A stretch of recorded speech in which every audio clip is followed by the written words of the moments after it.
Bonjour à tous, vous écoutez Puits de Science, le podcast de la Fédération Gay-Lussac, 20 écoles de chimie et de génie des procédés, une plongée au cœur de l'univers de la chimie, de la science exaltante et de ses applications dans notre vie de tous les jours, en 10 minutes, pas une de plus.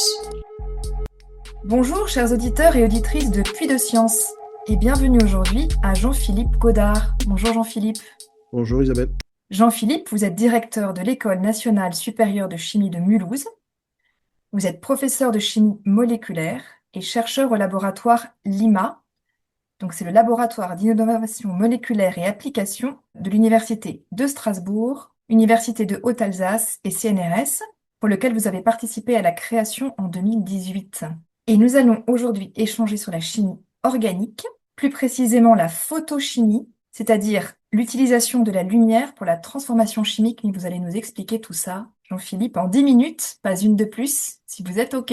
Vous êtes responsable d'une équipe de recherche. Et est-ce que vous pouvez nous dire ce que vous faites dans cette équipe de recherche au LIMA? Alors, mon équipe de recherche travaille depuis déjà pas mal d'années, en fait, sur ce qu'on appelle de la méthodologie de synthèse. Alors, la méthodologie de synthèse, c'est peut-être un nom un peu barbare, mais en fait, elle veut dire que on s'intéresse, nous, à trouver de nouvelles transformations chimiques, de nouvelles réactions chimiques, basées sur des concepts innovants, basées sur de nouvelles approches synthétiques, pour créer des outils. Et ces outils auront pour la suite vocation à être utilisés soit pour des applications industrielles, soit pour des applications plutôt académiques. Et donc, comme vous l'avez dit, on travaille dans le domaine de la chimie organique et plus spécifiquement dans la photochimie. Et l'idée, c'est de maîtriser des intermédiaires réactionnels extrêmement réactifs, donc hyper réactifs, qu'on va générer en utilisant la lumière, et notamment la lumière du proche infrarouge, et un système de catalyseur qui sera capable de recevoir cette énergie lumineuse et de la transformer en une énergie chimique qui va pouvoir ensuite induire une transformation chimique. Donc c'est le concept de base de ce qu'on appelle la photocatalyse, concept qu'on retrouve dans la photosynthèse. Ça inverse un peu l'ordre de l'invention, mais la nature a inventé la photosynthèse bien avant nous, bien sûr. Et la photosynthèse, en fait, c'est le même processus qui est utilisé par les plantes, en l'occurrence, mais par d'autres organismes aussi, pour transformer le rayonnement du soleil en une énergie qui permet de générer des briques élémentaires pour sa survie. Alors expliquez-nous concrètement comment ça se passe. Vous utilisez, si j'ai bien compris, la lumière infrarouge et un catalyseur. Votre catalyseur, il vient d'où? Les catalyseurs qu'on utilise actuellement sont des catalyseurs issus de produits naturels, des familles de cyanine, des familles de squarène, qui sont en fait des produits issus pour la plupart de plantes qu'on retrouve dans les pigments du rhododendron, des pétales de fleurs. Ce sont ces familles de molécules, familles de composés qui donnent cette coloration à beaucoup de choses dans la nature. Et ils ont la propriété justement de recevoir l'énergie lumineuse. Alors nous, on a décidé de plutôt nous focaliser sur une énergie de type proche infrarouge, parce que historiquement, la photochimie, elle se base sur l'utilisation d'un rayonnement plutôt ultraviolet, avec généralement de très hautes énergies mises en jeu, qui constituent un danger pour les utilisateurs, mais aussi un danger pour les molécules. Et ça fait que on avait bien souvent affaire à des processus qui n'étaient pas sélectifs. Et justement, l'objet de nos recherches, nous, c'est d'aller vers des processus qui sont beaucoup plus sélectifs, beaucoup moins dangereux et beaucoup moins énergétiques, puisque on travaille actuellement dans un concept de transition environnementale et de transition énergétique où tout ce qu'on va pouvoir gagner va apporter des notions extrêmement intéressantes pour la suite. Et justement, le proche infrarouge rentre dans cette réflexion. Lumière peu énergétique, donc peu coûteuse, peu toxique. Et par l'intermédiaire de ces catalyseurs qui sont pour la plupart naturels, on se rapproche d'une réaction, je dirais, ce qu'on appelle les user-friendly, donc qui prennent soin et de la nature, de l'environnement et des utilisateurs. Et alors, en combinant à la fois la lumière infrarouge et le catalyseur, est-ce que vous créez des nouvelles molécules? La vocation justement de ces nouveaux outils qu'on met en place, c'est effectivement d'aller vers la création de nouvelles molécules. Nous, ce qui nous intéresse dans le laboratoire, et on est vraiment un laboratoire et un groupe de recherche fondamentale, c'est de mettre à disposition de nouveaux outils qui rentreraient dans la boîte à outils du chimiste et que n'importe quel chimiste, qu'il soit industriel, académique, pourrait s'approprier pour l'appliquer à ses propres applications. Et c'est vraiment ça qui nous intéresse en termes de recherche fondamentale. Voilà, donc on n'a pas une recherche qui est orientée vers une application donnée, mais plutôt vers la création d'un outil le plus utilisable possible. Et alors, quand vous expérimentez cet outil, vous vous dites, allez, on va essayer de créer tel type de molécule, ou bien vous mettez tout ça, pouf, pouf, pouf, dans la machine, et puis il y a quelque chose qui sort, et oh, tiens, c'est ça qui sort. Comment ça se passe en fait? Alors en fait, il y a deux approches. Il y a l'approche, ce qu'on appelle en anglais serendipity, où effectivement on fait des réactions, voilà, on essaie d'anticiper un certain nombre de réactions. Alors il arrive de temps en temps qu'il ne se passe pas du tout ce qu'on avait prévu, mais que ça donne lieu à de nouveaux processus chimiques ou qu'on observe des choses qui n'ont jamais été observées. Et dans ce cas-là, on arrive à prendre ces petits faits de la nature pour en faire une véritable transformation. Et donc là, il y a une étape d'optimisation, d'étude du mécanisme de la réaction. Donc ça, c'est une partie. Et l'autre partie, c'est celle qu'on maîtrise un peu plus, c'est de cibler une transformation chimique particulière sur un type de molécule et de mettre tout en œuvre pour finalement réussir à faire la transformation qu'on avait envisagée. Et aujourd'hui, ces process, enfin cette chimie organique, elle est déjà utilisée hein, de manière industrielle ou...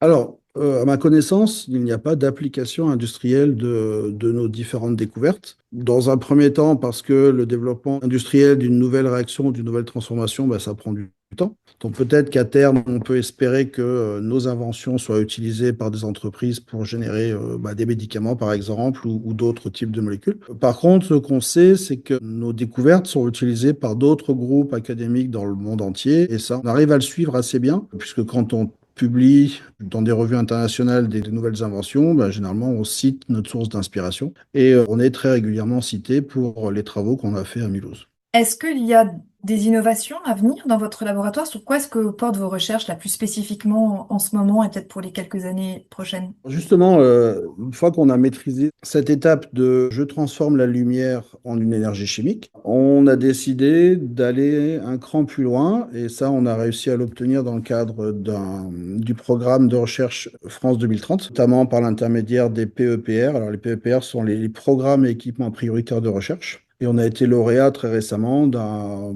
gros projet qui va nous permettre d'aller un cran plus loin. Et ce cran plus loin, c'est la maîtrise de la chiralité.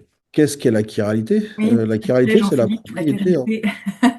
Une précision, c'est très bien. Alors, la chiralité, elle nous entoure. C'est une des propriétés qu'on retrouve sur la matière, hein. La chiralité, c'est tout simplement le fait qu'un objet ne soit pas superposable à sa propre image dans un miroir. L'exemple le plus simple et qui va parler à tout le monde, c'est la main droite. Alors, on considère que la main droite dans un miroir, c'est la main gauche. Et on s'observe que finalement, on n'arrive pas à superposer notre main droite avec notre main gauche. Donc ça, c'est vraiment ce qu'on appelle la chiralité. Et cette chiralité, elle est de partout, puisque sur Terre, la nature a choisi d'utiliser plutôt des molécules qui venaient de la main droite et pas de la main gauche. Donc il y avait finalement une seule de ces molécules qui était utilisée et pas l'ensemble de la molécule et de sa propre image.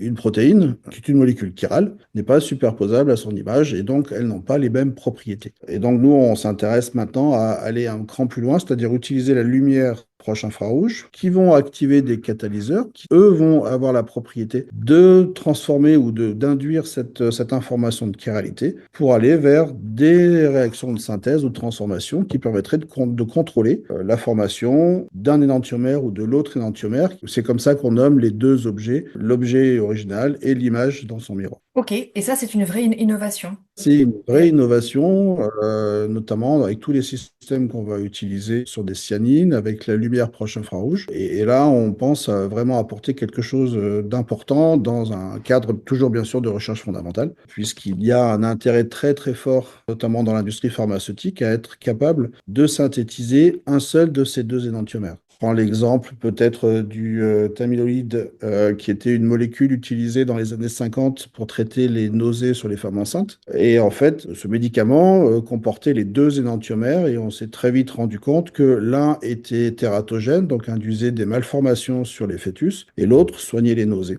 Donc ce médicament a très vite été arrêté, bien sûr, mais il y a un intérêt très fort à être capable de contrôler la préparation de l'un ou l'autre de ces deux énantiomères. Et les molécules sont a priori quasiment identiques en fait.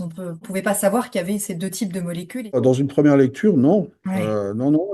On sait que la matière peut être constituée d'un mélange de ces deux énantiomères, mais on ne peut pas anticiper que l'un va avoir des propriétés fondamentalement différentes par rapport à l'autre.